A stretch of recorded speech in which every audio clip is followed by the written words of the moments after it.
Hear me out. I want to build the perfect player for the Montreal Canadiens in their current iteration. Someone who is missing on the team to make the formula just fit. And I think we know what position and what line that individual would fit on, right? I'm going to input all the traits that we'd like to see in our second line center and see what an AI software might pop out. So intensity, they need to be physical, not injury prone, great shot, and a good locker room guy. Let's see.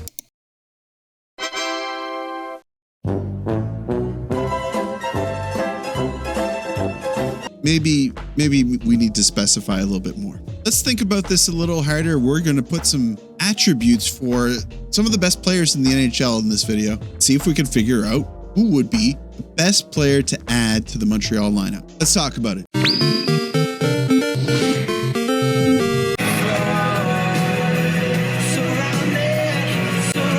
I mean, how could you argue with that? Our Bergerac guy, who's going to contend with him breaking into the zone, putting up a 107-mile-per-hour shot with help? Puck's bound to find its way into the net a couple times, right? Too funny. The amount of times that I actually see, why don't we try Jack guy as a forward? I mean, I'd love to see it, but those things, that doesn't just happen. Instead, I want to take our time, figure out who would fit best in the 2C role. And I'm not talking about current players on the team. I'm talking about if I had my druthers, who would we choose? But before we do that, I'd like you to consider hitting that subscribe button. New season is right around the corner. I'm going to be here for every minute of it. If you're already subscribed, don't worry about it. Hit the like button. Helps me out with search results, I think. But seriously, what is Montreal actually missing right now?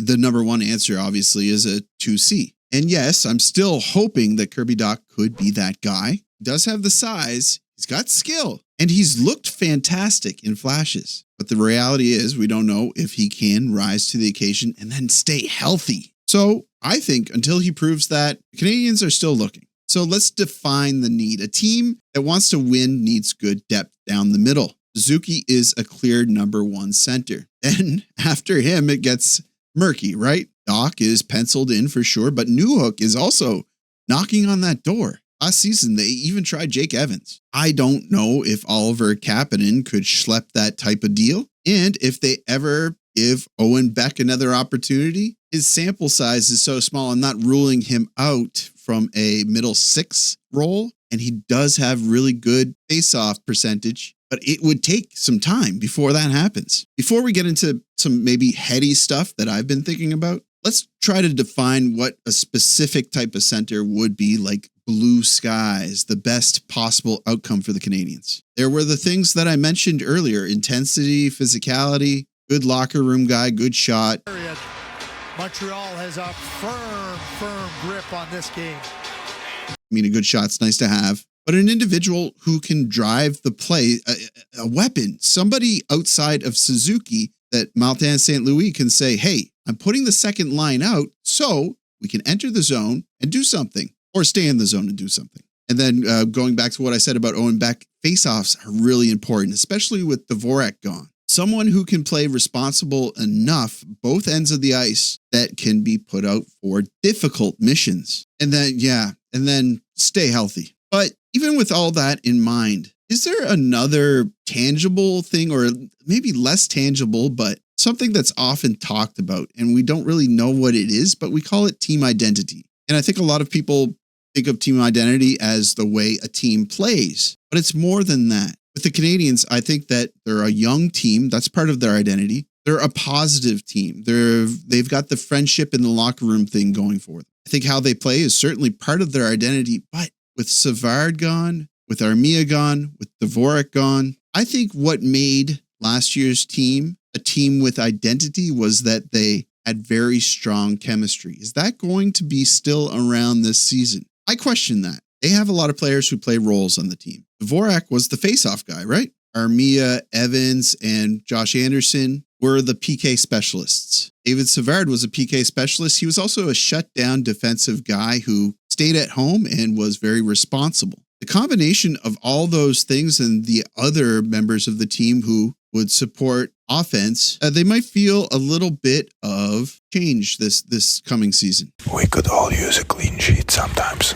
So with that in mind, I really like thinking about what Kent Hughes and Jeff Gorton said at the end of the year, kind of wrapping things up. They thought that they didn't necessarily need a new 2C. They just needed someone who could fit in the role and be supported by individuals like Demidov, who could propel that individual to success. So I really think that, again, if I had my druthers, whatever that means, I would be looking for a 2C that is capable of winning faceoffs and playing a really solid two-way game. Maybe someone that isn't such an offensive boon, but we're talking blue sky. So I want someone with incredible hands, a playmaker's touch. When you think of somebody like that, it's Alexander Barkov. It's players like Patrice Bergeron or players like Nick Suzuki. I really think that Suzuki could just play 40 minutes a night and we'd be fine, right? I want a player with size and speed, somebody who can break into the zone. I think when I think centerman who has size and speed, I usually think of Leon Draisaitl.